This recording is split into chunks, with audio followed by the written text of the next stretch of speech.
Hey everyone, you are listening to the All Things Private Practice podcast. I am your host, Patrick.Casale, here in Asheville, North Carolina. I am joined today by a friend and colleague and just fucking rock star in the industry, Katie Keates May. She is an LPC up in the Philadelphia area and owns a group practice and becoming a group guru, teaching therapists how to start groups and their practices, wildly successful. Just an awesome human being, very authentic, the type of people we like to have on here. So, Katie, thank you so much for making time today and just being a guest on the podcast. Yeah, thank you for having me. I'm excited to dig into whatever we're going to talk about today. That's the nature of the podcast so far. Everyone that's listening is like, I don't have a structure. We kind of figure it out as we go. And that sometimes applies to our business models too, of like figuring out what works and what doesn't and just putting it out there and then getting feedback. And that's been probably a big part of my success in small business ownership. And Katie, it seems like for you, with everything that you're working on creating, you're so influential in the industry right now. And just really, the reason I've always been drawn to you is your authenticity. And we talk about authenticity and disclosure in this podcast a lot. Do you mind just kind of starting off with like your story of how you've gotten to where you've gotten and your, some of the struggle behind it too? Such a big ask. Yes, I can. And it's like thinking about where do I start in this story? So I'll start somewhere, but guide me along if I need to be somewhere else. All right. Absolutely. Okay. So I guess I will start with that. I went back to grad school to become a therapist when I was 26. I was a single mom. I had a son who was a year and a half at that time. I have an undergraduate degree in English and journalism, which I actually think has served me really well in all of the things that I do right now in my writing. I'm writing a book, all of these other things that are going on in my life. So that was my starting point. And I had originally thought I was going back to school for drug and alcohol counseling based on my history and how I had coped with a traumatic childhood was a lot of years of using substances. And so I had this internship where I was working in like an after school or after work substance abuse IOP. And I was like, I hate this. Like every day is spent talking about all the things that you can't do in your life. And it feels really, restricting and confining and actually pretty negative, and it's a major downer. So I don't want to do this anymore. So that was my starting point. And then upon graduation, I got connected to a partial hospital program. I had an opportunity, a job interview through actually my son's father connected me there. So it was nice to have, you get your job through connections.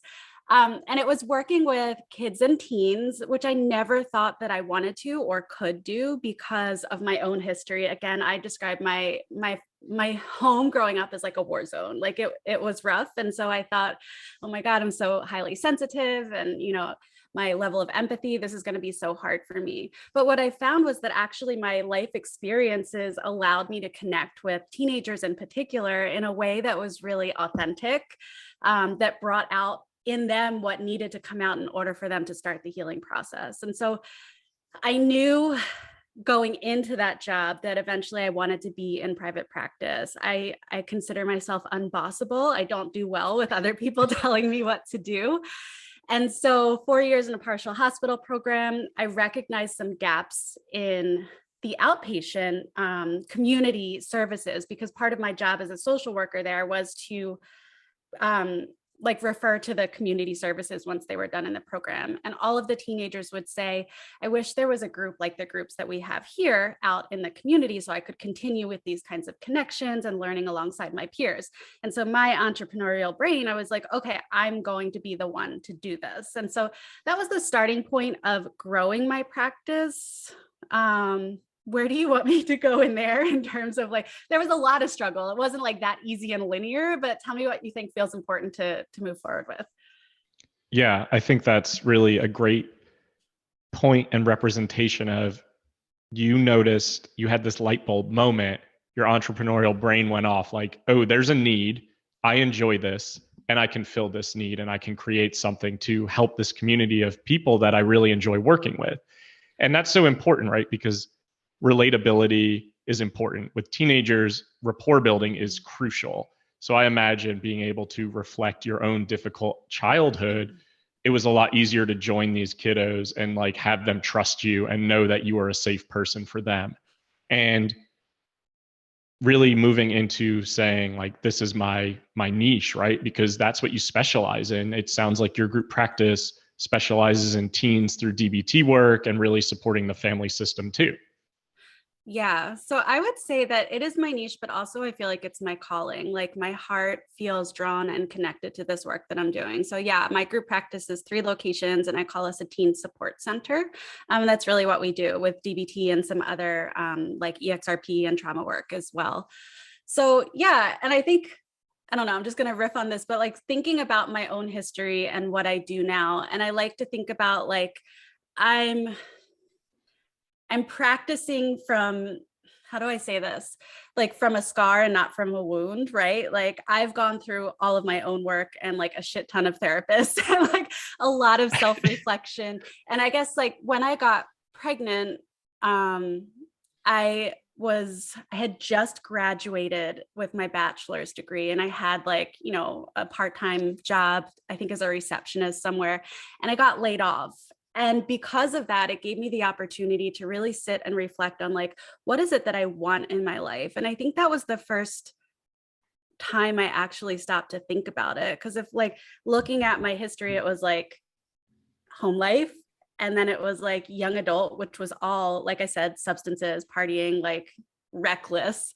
So there was no thinking there. It was all like impulses and acting. And then I got pregnant and I was like, well, I can't do all the things I was doing before. And so I just had to sit with myself. And that was like 9 months of figuring out who the fuck I am, what I want out of life, what's bigger than me, because everything up until that point was running away from the pain inside me. And I was like, this can't be anymore. I need to figure out what comes next. And so I say all that to say, like, when I'm treating teens now, or when I'm working with teens now, it is from a place of not like my own, I always forget if it's transference or counter transference, but not my own shit, whatever that is. But it's with perspective and distance of like, I've been through this and I'm here now, but I'm going to use that experience to say like, oh, it sounds like you could feel really hopeless right now, right? Like, imagine that you might feel kind of lonely in this experience, but I'm not saying like, I was there, I get it, right? Like using myself in a way that's actually kind of like a cheap trick to try and build rapport. And I notice that now when I'm training up interns that we really have to create that, like, yeah, you've been through this experience. Sorry, my alarm's going off. You've been through this experience, but like, this is not about you, it's about them now. And so I feel like that's an important distinction. It's not like a ruinous empathy that's driving me at this point. It's like a mission to shorten the struggle for other people. I love that. And you just made so many good points that stand out to me. The first one is the scar, not a wound, because that's working through your shit, right? And like working through your trauma and really addressing why we are using substances to escape, because that certainly makes sense. And then ultimately, the thing that stands out to me the most and the thing that draws me to you and what you do the most is exactly what you just said about using experience empathetically, but not using it to self-serve, so to speak. And I see that with a lot of therapists where they maybe get into this field to heal their own wounds through the work that they do. And although they have the best of intentions, they don't have great boundaries around how they disclose. And maybe the purpose of the disclosure is more for them or to at least validate their own experiences. I hear what you're saying to be very different of I'm using my experiences to let these teens know through my healing, through my learning, that they can be okay, that there is hope, that things can be different, that they can heal as well. And I think that is so fucking powerful. And I talk about that a lot with my own addiction history. I had a gambling addiction for almost 15 years, major childhood trauma stuff, now recently diagnosed with autism. It's like, it's challenging, but being authentic, writing about it, sharing it with the world for the purpose of showing that there's a light at the end of the tunnel, that it doesn't have to be pain and suffering all the fucking time. I agree so much. And I think there's a part of it that's just being rather than doing, right? Like in addition to the work I do with teenagers and now with parents of teenagers as well, I feel like every time I post on social media, I want to vomit a little bit. Like I share like really deeply personal things that feel super vulnerable and they scare the shit out of me to post, but I do it and I'm shaking as I'm pushing post because I know that if I'm experiencing this or I went through this or I'm thinking this, that someone else is too. So I've shared about like, you know, my family abandonment stuff, my suicidal thoughts, like all of these other things. And it's scary as hell, but I get these DMs and these messages that are like, me too, I've been through this too. I don't have the courage to share with this voice, or I would never tell anyone that, but thank you for saying what I needed to say. And I'm not sharing this with you to like gas myself up, but to just say like being and having a voice in some of these processes, I think is an important part of it. Like I feel like I will always be healing. I'm not necessarily doing therapy with clients that are of the parts of myself that still need to heal, but I'm sharing those parts of myself after I feel like I've been through that process. And I see you doing that too, just like authentically sharing your journey. And that's so important for the community of humans, right? Like whoever we are, just seeing each other go through this real process and not just like the filtered feed. That's so like beautifully put, because that's the human experience. And Yeah. I have the exact same experience when I'm writing about this stuff and I'm like about to post and I'm nervous and I'm like, then I have this internal dialogue like, are you posting to validate your own experience? Or are you posting because this is your experience and this can help other people normalize the fact that we all fucking struggle? And it's always the latter of like, and DMs, messages, stuff like that. Like, hey, thank you for posting that because I feel the same way, but I don't feel comfortable posting that and putting out to the world. Yeah. And that's something I've always done. And I've had people, including my family members, say like, why do you share? Why do you disclose so much? Like, this is private. And I think that reinforces the stigma and shame that comes with struggling with mental health and substance use. So I think that being able to be open about it, not just normalizes the human experience, like you said, but it's really powerful for people and empowering too. I agree. I don't know about you, but I can't deal with like unspoken truths that are just sitting in the room. And that's, I think it's because of my upbringing and like the toxicity and the, you know, narcissism and all these other things that I grew up with, where it was like everything was pushed under the rug and nobody could talk about anything. And part of my story that some people know is like my mom left when I was 10 and I lived with my dad as a single dad, and nobody ever talked about my mom. We weren't allowed to talk about my mom or we would be punished. And so there was just this like big, like throbbing pain that was in the room all the time that nobody could talk about. And so now when there's like something there that like, I need to put words to this experience and I'm going to talk about it. And I know I had to unfollow the little family that is left that talks to me at this point. They're not my social media friends because I have to feel like it's my place. It's my love letter to myself and to the people who have experiences like me. And so, yeah, I share because it's a force to share, and to not share is just inauthentic to who I am. It feels really disingenuous when we have to walk on eggshells or we have to kind of go through life always considering how our emotions, our feelings are going to impact other people. And I agree with that wholeheartedly. I have a hard time with that. So I appreciate you sharing that. I appreciate the vulnerability, even just in this room right now. Can you talk a little bit about how these experiences have... I don't know if this is a cheesy answer, but it's like innately who I am. So again, like, you know, growing up, my strength was I have like 12 journals from my teenage years up until I started using. I was depressed, cutting, like all of those things. And so my strength was in my writing and in processing, and honestly in my like intelligence and academic ability. And so I always thrived even in the midst of all of that struggle through learning, growing, writing, processing. It's just part of who I am. And so I think that if I'm being honest, my initial drive for success was not for me. It was proving that I was good enough. It was proving that I was capable. It was all of those things. You know, I think I've joked with lots of people, like it's no secret that I constantly strive to be good enough if I had a dad who told me that I never was, right? Like that's something that I've made jokes about to my friends. But at this point, it's not that anymore. It was somewhere along the way that it shifted and it became less about proving something to someone else. And it became about being who I am and deciding what I want and what that looks like for me. And so I think the short answer is the drive came from running away from something, but now the drive exists in being something and looking towards something that I want. Sounds like it goes from having to prove your self-worth to transitioning through healing work into self-love and acceptance. And Yeah.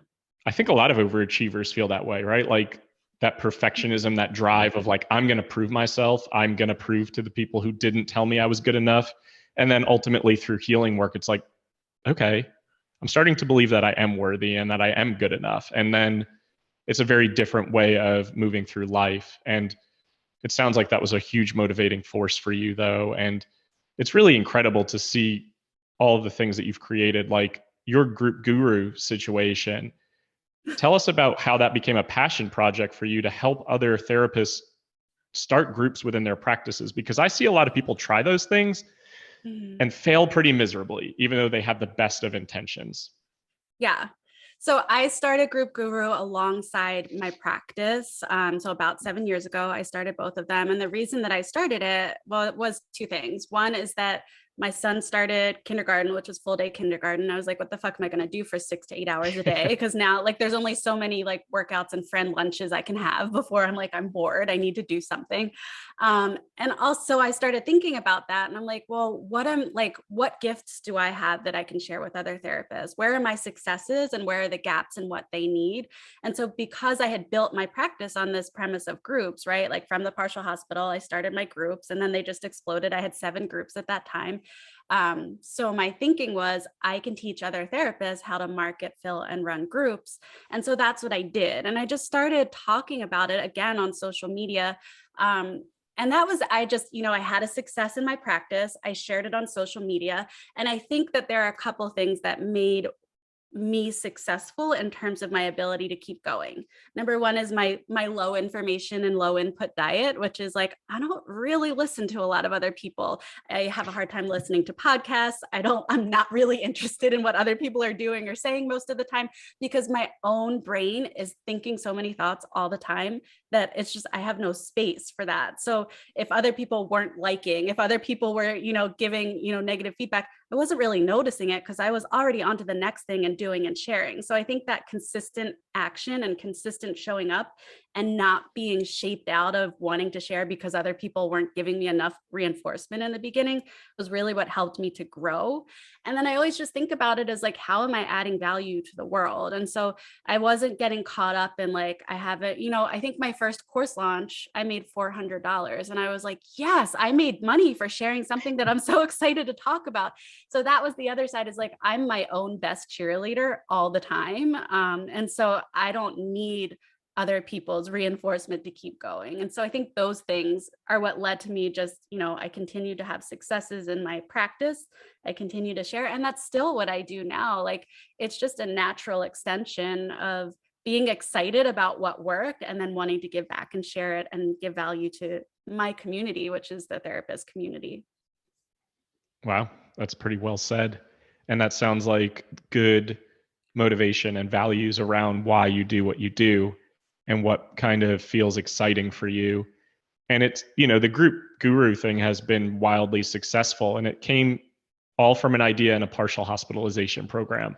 And I just want to highlight that for people that we don't always know where things are going to go when we start to have ideas about what can work and what can't work. And I think a lot of therapists kind of cut themselves off at the knees with like the creativity that they have inside of them in terms of being an entrepreneur because a lot of us just didn't have business training or experience. So taking that leap of faith to start your practice and leave this hospitalization program, can you talk about, was there any fearfulness there? Or was it like, did the thought ever come up like, is this ever going to work or be successful? So there was a lot of fear because my partial hospital job was my first real job. So it was the first place I learned to be an adult, to talk to other adults, all of those things. And it was stability. I had a salary, I had health benefits. My husband is also a business owner now, but he wasn't at that point. He had moved home from New York. I'll do a short detour. We went to high school together, but didn't talk in high school, reconnected on Facebook, had like a distance online relationship. And then he moved home and we have been married for, I think, 10 years. But anyway, so he had just moved home. He was living with his parents. I was living with my dad, and my son was there as well. And so like there was all of this fear, and there was honestly a lack of support, especially my husband saying like, we're trying to like move out and get married, and you want to leave this salary and these health benefits? Like, what are you doing?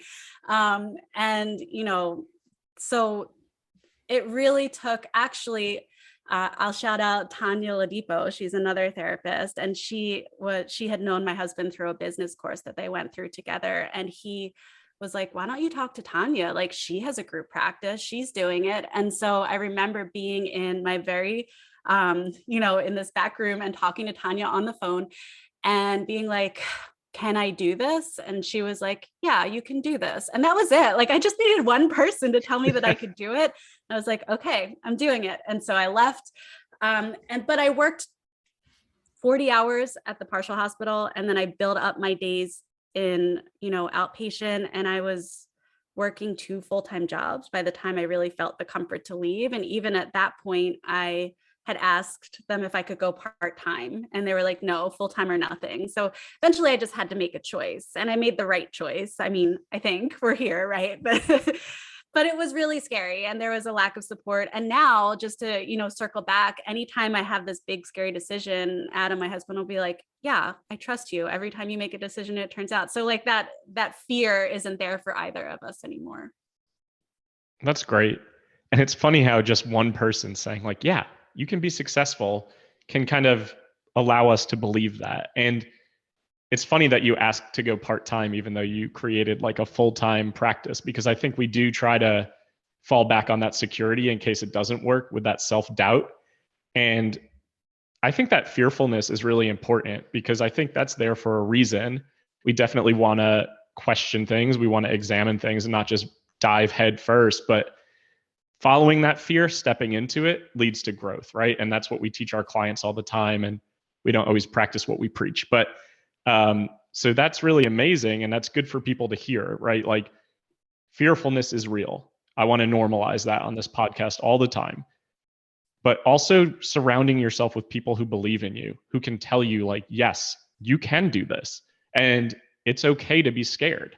And now you own, you have a group practice, but you have 3 locations, right? And I know that you've purchased properties to create these really wonderful spaces. I mean, I'm always envious when I see the pictures of the buildings that you're like redoing and remodeling. So tell us about like transition from, okay, outpatient practice, it's going well.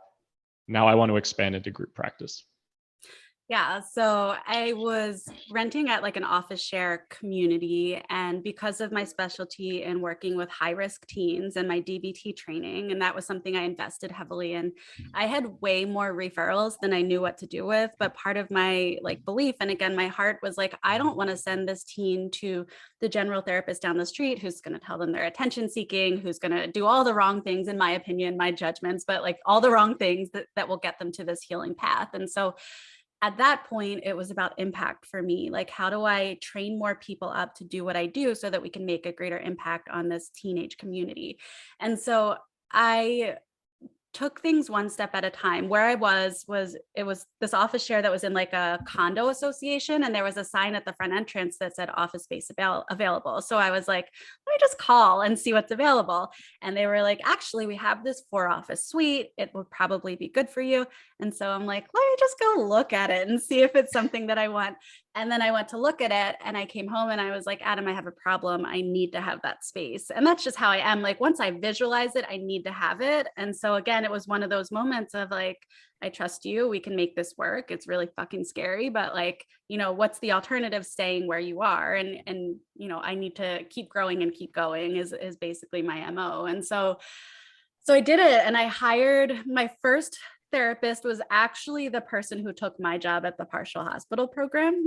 She was like, hey, what are you up to? And so then she came aboard, and then she brought a friend. And then I had another hire who's now one of my site supervisors. And I remember like Adam and my son were putting together furniture in this front office. There was no furniture in the back office yet. And I was like, we're going to have to sit on the floor and do this interview. And she was like, yeah, cool. And so like, it was just like very, take it for what it is. Here's where we are. And so from there, we just kept growing and going. And 2 years in, we were bursting at the seams in this small office. And I decided to take my profits and reinvest them. And that's when I bought my first building, which was in that same condo association. So I went from one office in a share to a 4-office suite to then buying my own building, all within like a triangle in the same parking lot.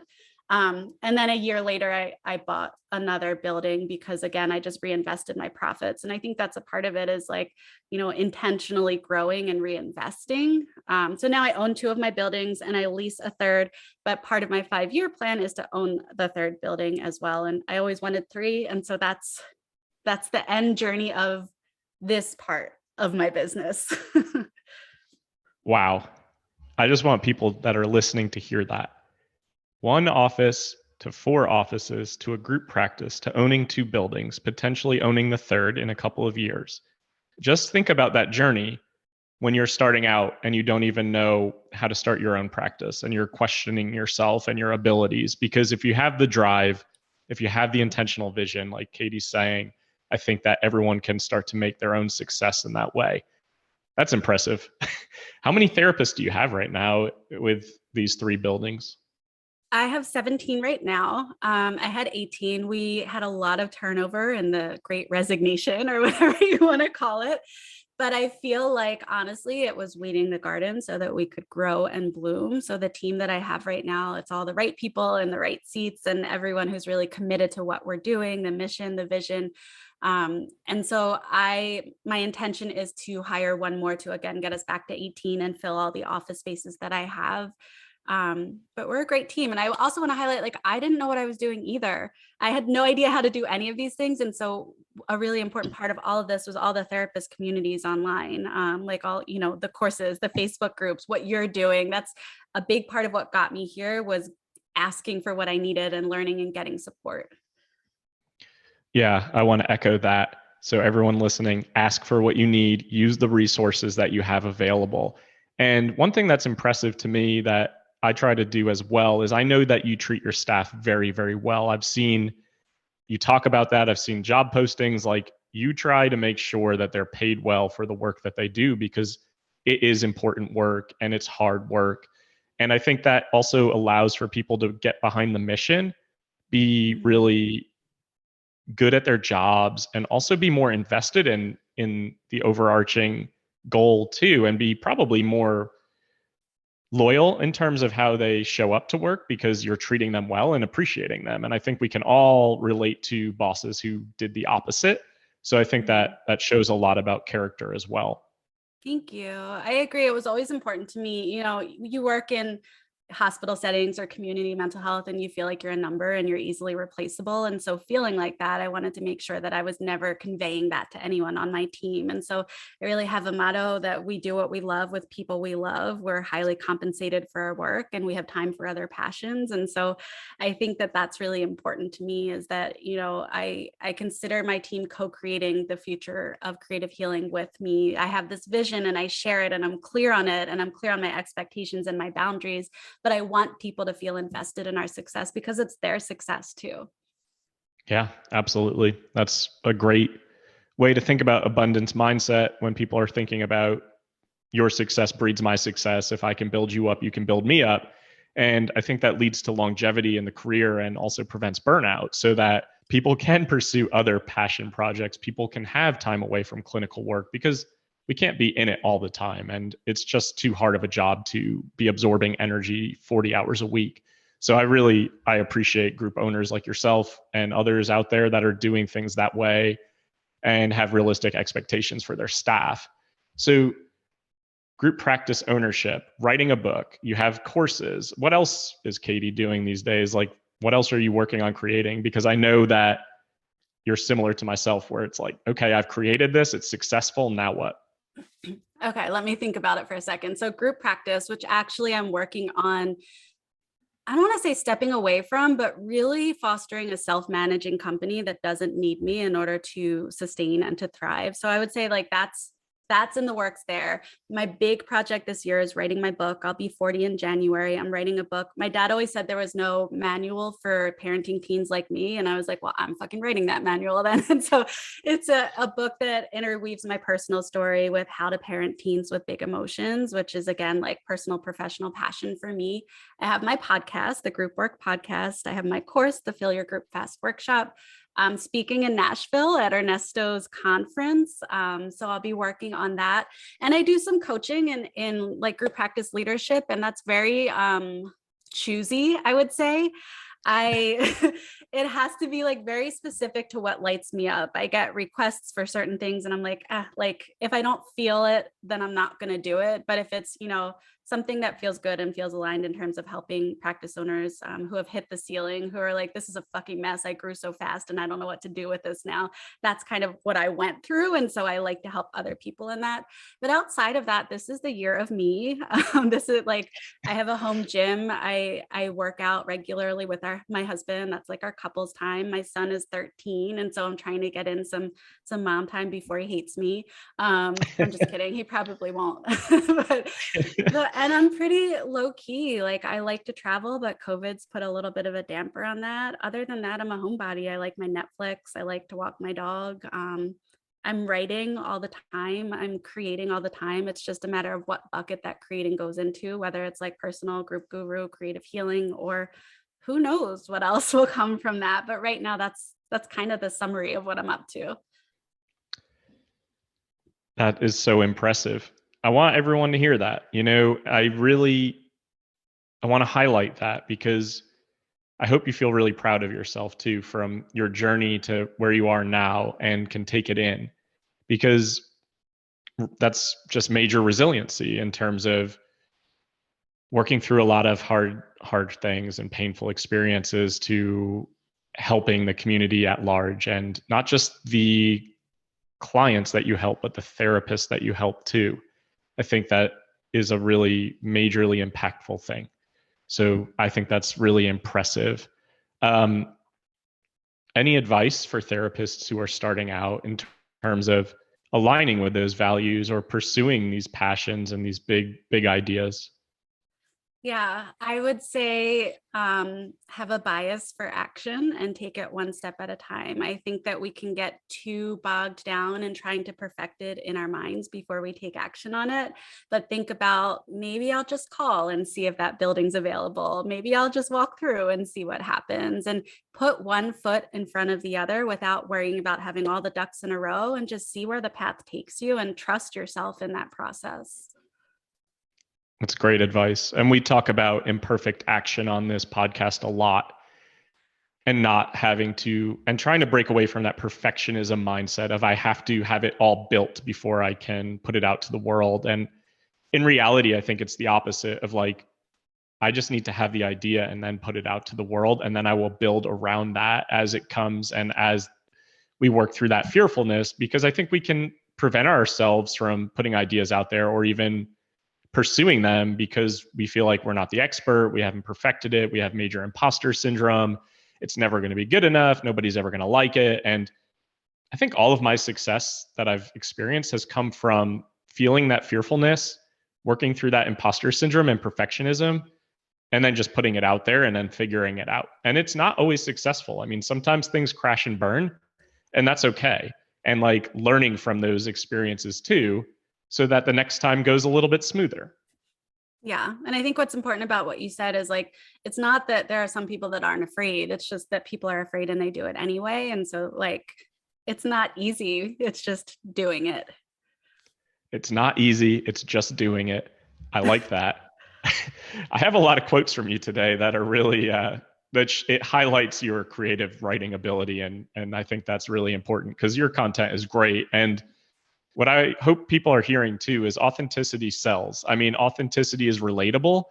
Authenticity is what attracts and repels, right? And we can't make everybody happy with what we want to put out to the world, but you will attract the people who are in alignment and who feel connected to you because you are willing to lead by example and be vulnerable and normalize the human experience. So I really appreciate that about you. And I think that's really powerful. Thanks. Can you tell everyone where they can find more of you? So when people want to start groups, find therapists in Philadelphia who are doing DBT work, do coaching, any of the things that you're doing.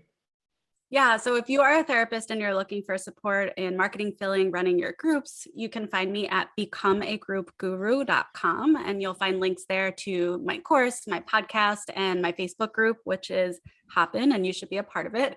And if you are looking for a therapist for a teen and or parent of a teen in the Philadelphia area, you can find me and my team at creativehealingphilly.com.